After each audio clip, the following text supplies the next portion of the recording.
What would you do if someone you trusted tried to sabotage your family over a missed trip? How do you recover?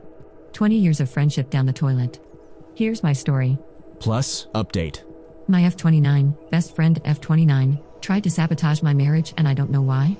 So I met my best friend Sarah, and husband 31, when I was 11. I just moved to a new country with my family, and my now sister-in-law introduced me to Sarah. Now that we're adults, we share some friends, but we each have different groups to do different things. So usually I'm working in the office from 9 a.m. to 2 p.m. and I have a 30-minute break that I usually take to have my second breakfast, and sometimes I go to my husband's office. It's 5-minute walking, or a cafe near my job. Sometimes I have to work out of my office or go to another city. Every now and then I mention to Sarah if I have to travel for work during the week in casual conversations. Last week I had to travel for work on Wednesday, but Tuesday night there was a red alert about the weather the next day, so my work thing was cancelled and I stayed home with my 2-year-old. My husband went out at 6 a.m. to make sure his business was closed and put up some flood protection, and by 7:30 a.m. he was back at home making breakfast. It didn't start raining until 1 p.m. At 3 p.m., Sarah sent a message asking if I was at home already because it was flooding where I was traveling, and I just texted back, "Home safe." We literally didn't go out until Friday. On Saturdays, Sarah and I go to the same gym class. She told me we needed to talk in private, so we went to my car, and she told me, basically, "On Wednesday, I saw your husband with a woman, and they were making out and your kid was in the car." I was frozen for a bit, but then I remembered that I was working from home with my husband and my baby for 2 days. I realized she was lying, but I didn't understand anything. I asked 3 times if she was sure it was this week's Wednesday, and she confirmed it 3 times. I asked her about the time, and she said about 11 a.m. I asked if it was during the red alert, and she said yes. I asked her if she was 100% sure, and she launched into a whole description of my husband making out with a gorgeous Barbie look-alike blonde girl, in his car, in front of our kid, near his office during the red alert. So he was putting my son at risk and cheating in front of him. I told her my work thing was suspended because of the red alert, and we were both home the whole time it was activated. She tried to say she got confused with the days, but she confirmed it 3 times. I told her to leave, and she left running.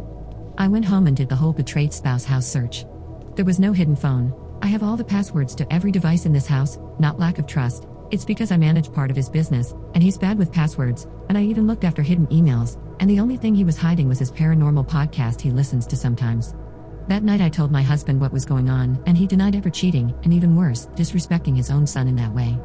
I believe him 100%. There wasn't a change in his behavior or routine. He gave up his phone right away, and I told him I already checked everything in our house. He told me to check his car then. We decided to call Sarah together. She picked up the 3rd call, and she was crying. I told her to just tell me why she lied.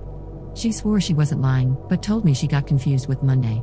I told her Monday our son was in daycare, and we had breakfast during my break, so at what time did my husband go to take our son out of daycare, go to pick up this girl to make out in front of my baby, and then back to the daycare for me to pick him up and then have breakfast with me?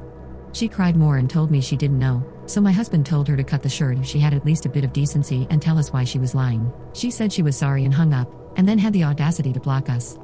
I told the friends we had in common with her, and everyone is mad and can't explain what happened to her. She is not picking up the phone but sent a message back saying she was sick. Some of them asked her why she was lying, and she blocked them. Someone even called her mom, and she is just as shocked. Nobody understands what's going on. I thought maybe it was a crush, but my husband never liked her that much, so he didn't pay attention to her. She isn't even added to his socials because she never liked her when Sarah was his sister's friend, or when she became my friend too. They don't interact unless it is necessary to say she got a crush so big she thought it was worth it to try to break a family. I do know that sometimes she gossips a little too much or sometimes she talks about things she shouldn't, but I never thought it would develop into something this big. I had this girl at my side for really hard moments. I had her back when she needed me. She was one of the first people I told about my wedding and pregnancy. I loved this girl since we were little.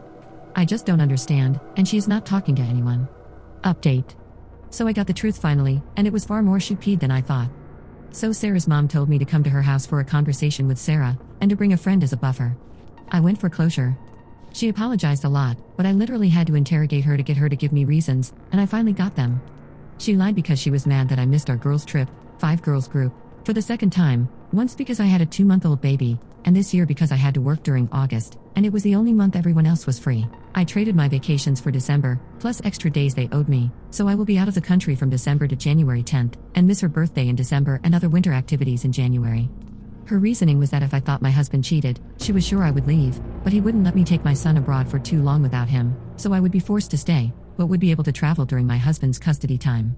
She was just being mean and selfish because of a trip that I missed and a birthday. She thought it would be okay to break my son's family, so she could have all her friends for attention. I told her to never contact me again, and to avoid me everywhere. My friends are aware not to invite me to things if she is going to be there, but everyone is mad at her, so she is the one not being invited. This is painful as shell. I would have been able to forgive and work on things if she had been having mental health issues, or substance problems. I actually sent her mother recommendations for mental health professionals during the week. Almost 20 years of friendship, to the drain. I treat my closest friends like family, because apart from my husband's family, I only have my sister in this country. I make time for them, pay attention, and help them when I can. I thought she wanted the best for me, as much as I wanted the best for her, but lesson learned, I guess.